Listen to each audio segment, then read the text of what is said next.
Devastating flooding in eastern Kentucky. Nearly a week later, National Guard troops are still using helicopters to rescue stranded residents. Hundreds are still unaccounted for, but that's a number officials think will likely drop once cell phone service is fully restored. As of this hour, at least 37 people have died. And now that the storm chances are diminishing, survivors and crews will be battling rising temperatures. Correspondent Robert Sherman joining us live. So, Robert, this area just cannot seem to catch a break right now. No, it really can't, Nicole. First, the concern was that we would see more rainfall in the region, which would cause some of those floodwaters, which have diminished to this point, to come back.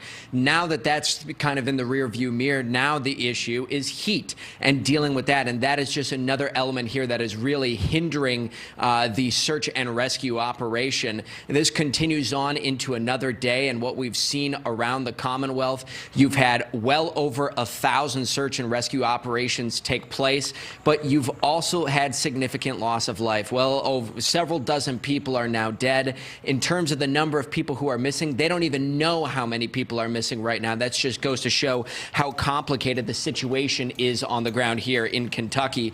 We did see Governor Andy Beshear out today.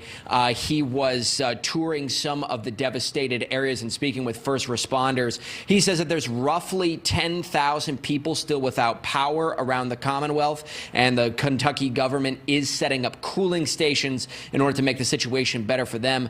But the message that he wants to make clear to his constituents, there is a long road to recovery ahead. It is absolutely devastating out there. It's going to take years to rebuild. People left with absolutely nothing. Homes that we don't know where they are, just entirely gone. And we continue to find bodies. And they're anticipating that they will continue to find bodies and the death toll will continue to rise for weeks. They estimate that there's hundreds of millions of dollars worth of damage around the state of Kentucky.